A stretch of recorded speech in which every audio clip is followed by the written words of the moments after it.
Hey guys, it's ButtonGloves. You may know me as Wolfie Depp. Anyway, today we are going to be listening to Cry. I'll put a link down to his channel, but I absolutely love Cry. He's amazing. His voice is beautiful. Today we're going to be listening to Cry read Mason, and judging by the comments, I want to, but I don't want to because I need to go to sleep. But I can't help myself. I'm like, Cry! So yeah. Okay, I'm gonna start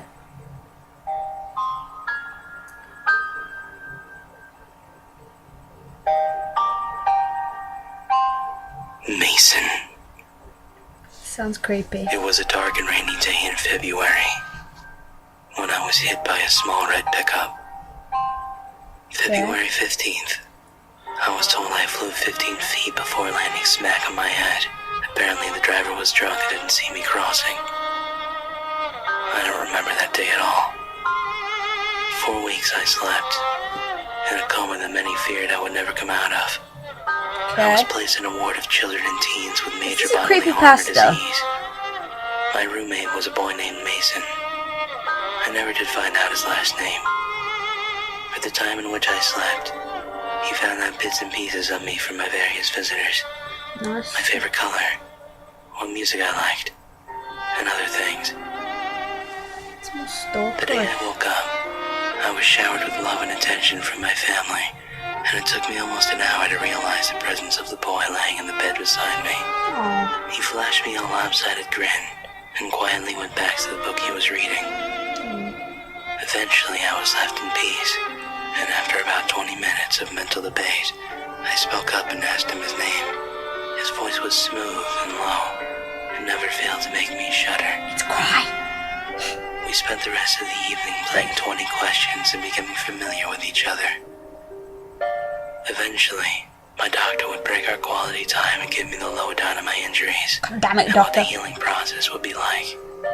He told me that when I was hit, not only did I give myself a nasty concussion, but my legs were also broken in my oh-so-graceful landing. They said I had a 60% chance of ever walking again. We became close instantaneously. The nurses would laugh and say we looked like an old married couple, bundled up in bed watching whatever soap opera happened to be on television. Mason would just flash me his trademark grin when I blushed, and buried my face in his chest. We both had our good days and bad ones, Mason and I. Mason sounds cool. On a particularly tough day of treatment for him, we both lay together with him trembling in my arms.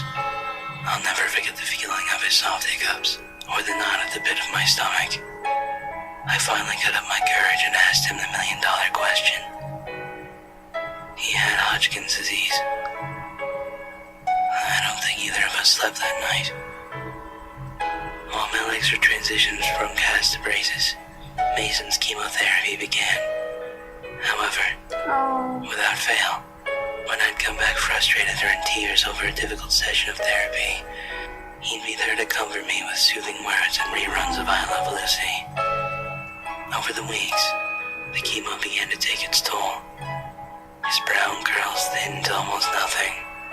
Dark circles took permanent residence under his eyes. I'm waiting for this to get and his creepy. skin turned pale as snow. As my legs grew stronger, the day I was released no longer seemed like something to look forward to. The day we decided to shave his hair was the day I broke down.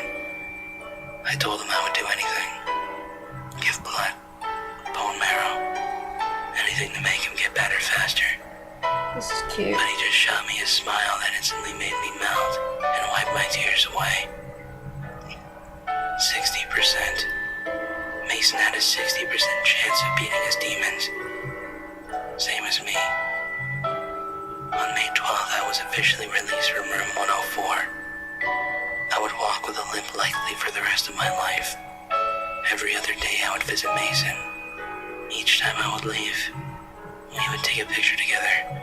Over the months I could compare our first picture and our most recent one and see how much he was deteriorating.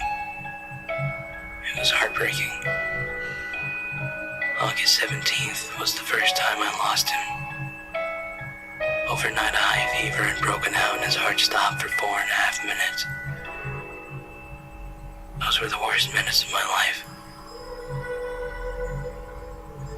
I sat outside in his room in an uncomfortable plastic chair, watching the nurses I knew all too well, scrambling back and forth, attempting to save his fragile life. I didn't leave his side until he squeezed my hand, winked, and told me to go home and take a shower. After that, I vowed I would never let him leave me alone again. I guess the odds were in Mace's favor, for by the time Thanksgiving rolled around, he was almost a skeleton. But I didn't care. He confided in me that night, accepting the fact that his time was almost up, Oh my and god. promising to wait for me on the other side. I begged for him not to go, but he just lightly shook his head and rubbed soft circles it, into my God. back. He wasn't going to survive to see Christmas. That was 2 months ago. No longer being able to bear to see him hooked up to all sorts of machines, we decided to steal away in the night together. What the hell? I bundled him up, and we drove away in my mother's car until we arrived at an old cabin my family would stay in during the holidays. Okay. Mason and I couldn't be any happier. I don't care that I'm on the news every night, or that every cop in the county is looking for me. All I care about is being with Mason forever. Even if his flesh is crawling with maggots and beginning to peel off his bones. What the hell? Even if the smell of his rotting cadaver never fades from my skin. His lips are still warm at night, and he often whispers sweet secrets into my ear before we sleep. That was disgusting. No one, not the police, doctors, or anyone else can ever separate us. I'm ready for them when they come. I made sure to bring the sharpest scalpel I could find when we left the hospital. But until then, I'll lay in Mason's arms. Or at least what I think were once his strong appendages. And we'll talk all night until he takes me away. We'll be together forever. Wait, what?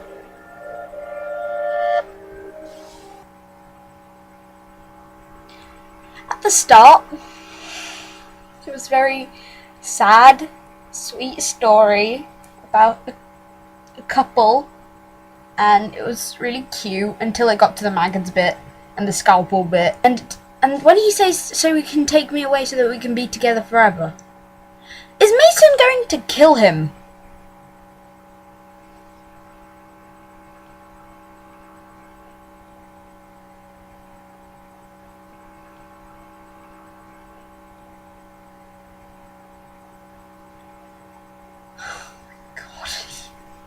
I wonder who wrote that.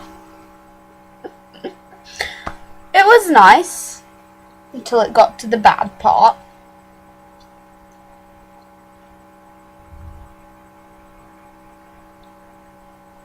Yeah.